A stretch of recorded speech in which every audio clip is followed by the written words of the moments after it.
is that write an ALP to generate a square wave of 50% duty cycle and a frequency of 1 kilohertz using timer 0 and mode 0. So here the aim is to generate a square wave. Aim is to generate a square wave, and of course we all know that if it is a square wave, its duty cycle is going to be 50%. What exactly the duty cycle will give us? Duty cycle will give the information of on time and off time. As it is a square wave, on time will be equals to off time. So that's the reason the duty cycle is 50%, and you need to generate a square wave of 1 kilohertz. You need to generate a square wave of 1 kilohertz. That means the frequency of the signal should be 1 kilohertz, and you need to operate your timer in mode 0. You need to make use of timer 0 in mode 0 in order to generate a square wave of 1 kilohertz. So for this, you need to write a program. You need to write a program. And now we'll move on to the steps so that you can easily understand the program also. So the first step is that we need to initialize the timer. As in the problem itself, it was given that we need to make use of timer 0, and that timer 0 should be operated in mode 0 only. Timer 0 should be used and it should be operated in mode 0. So using which register we can initiate the timer? Using tmod register. We can initialize the timer by making use of tmod register, and this is the tmod register, and here this tmod register, it has two nibbles, lower nibble and higher nibble, lower nibble and higher nibble, whereas lower nibble deals with the timer 0 and higher nibble deals with the timer 1. As we have to start timer 0, we have to make timer 1 as all zeros. Timer 1, whatever the bits, that means higher nibbles from D4 to D7, you need to make them as all zeros. Here the thing is that tmod is not bit addressable. Tmod is not bit addressable. That is the reason you need to keep each and every value in D0 to D7. Even though you are not making use of your timer 1, still you need to indicate some value in timer 1, even though we are not using, because tmod is not bit addressable. If it is a bit addressable, then we no need to write zeros here. We can directly use whatever the bits that we require. But tmod is not bit addressable, it is byte addressable. Byte means 8 bits. That means all the 8 bits of tmod register should have values. So coming back to the problem, we are making use of timer 0. So timer 1 values from D4 to D7, I just have made them zeros. And now you need to initialize timer 0. So where the timer 0 can be initialized using which bit? Look at the D2. What is D2? C by T naught bar. C by T naught bar. That means timer 0 or counter 0. This bit is representing timer 0 or counter 0. So if you want to use it as a timer, if you want to use it as a timer in 0 mode, then D2 bit should be 0. When D2 bit is equals to 0, then T naught bar is equals to 0 and T naught is equals to 1. So in that way, you are starting your timer. So that is the reason the D2 is replaced with 0.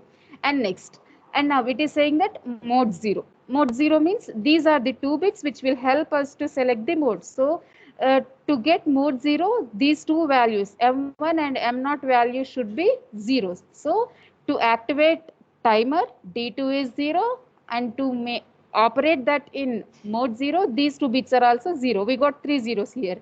And what about this gate bit? What exactly gate bit will explain? Gate bit will explain whether we are operating the timer with hardware or we are interrupting that with software. As we are writing a program, we need to indicate that we are interrupting the controller with software. So in order to say that we are interrupting with the software, here 0 should be written. If you are writing 1 here, that represents that it has been controlled by hardware.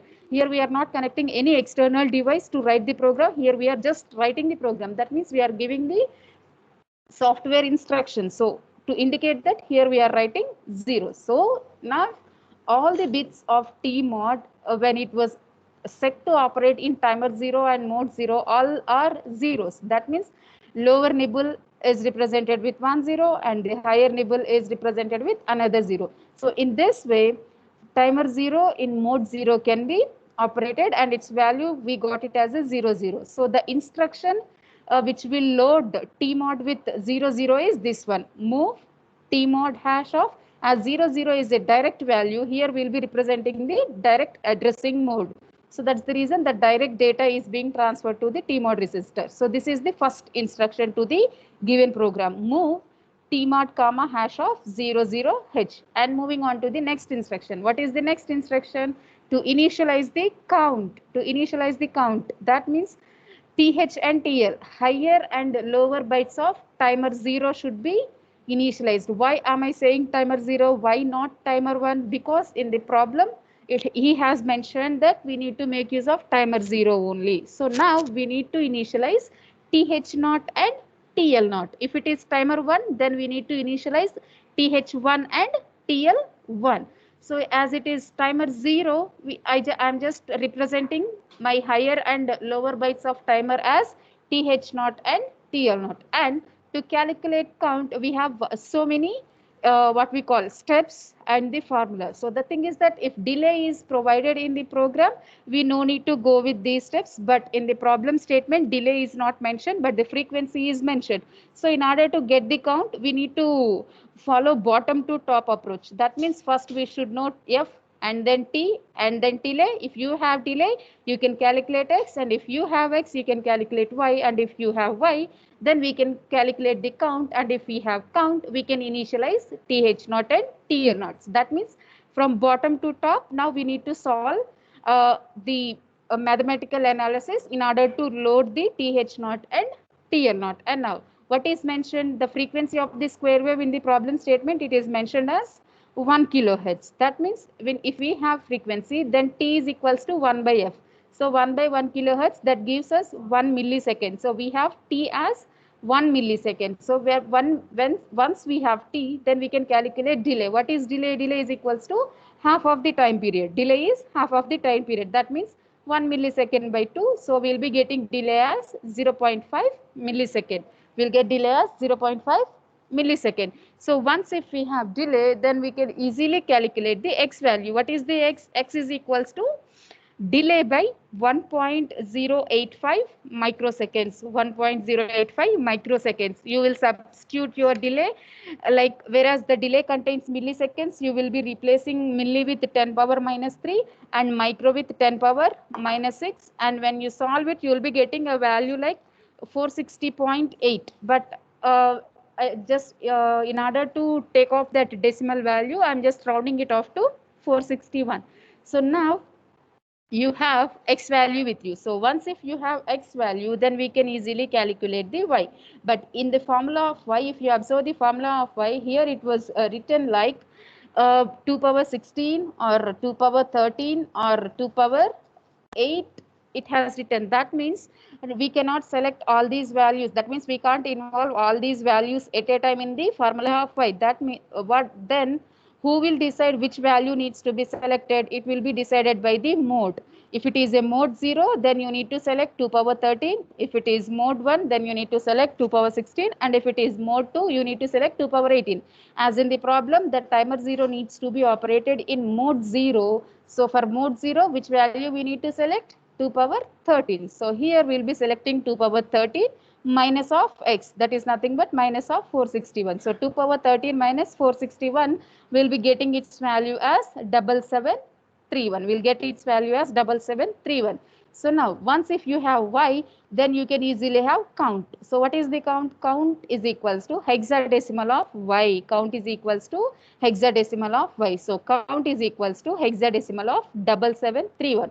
So when you convert 7731 into hexadecimal, then you will be getting 1E33. You will get 1E33. So this is the value of count, but we need to load the TH0 and TL0. So if you observe this, 1E and we have 33. That means here H represents higher byte and L represents lower byte. So among all these 4 bits, these first 2 bits will represent the lower byte and the next 2 bits will represent the higher byte. So from that concept, TH0 is equals to 1E and TL0 is equals to 33. Of course, they are hexadecimal numbers, so H should be represented. So TH0 is loaded with 1EH and TL0 is loaded with 33H. So from this, step 2, we'll be getting two instructions. What are those two instructions? Move th0, comma, hash of 1EH. This is the one step. And the next step is that to load the move TL0. So the next step is going to be move TL0, comma, hash of, what is the TL0 value? 33H. 33H. So from the first step, we got one instruction, and from the second step, we got two instructions. So they are nothing but move TH, comma, 1EH and move TL0, comma, 33H. So when you perform all these calculations, then you will get the decimal value. And when you load the first two bits into TL0 and the next two bits into the TH0. So this is about the second step. And if we move on to the third step, what is the third step? In third step, you need to start the timer. In order to start the timer, we need to make use of TCON register. To start the timer, we need to make use of TCON register, because TCON register is only having the control to start or stop the timer. And the beauty with this TCON register is that TCON register need not to be byte addressable. That means you no need to load all the values of TCON register. Whatever the bit that you require, you can directly load that particular bit. See here D4 and D6, using D4 and D6, you can start your timer, and using the same bits, you can stop your timer also. What are D4 and D6? D4 is TR0, D6 is TR1. TR means timer run, timer run. So if these two values are 1, then the corresponding timers will start its operation, and if these two values are 0, then the corresponding timer is going to stop. So now in the problem, it has mentioned that we need to work with timer 0. Timer 0 means we need to deal with D4.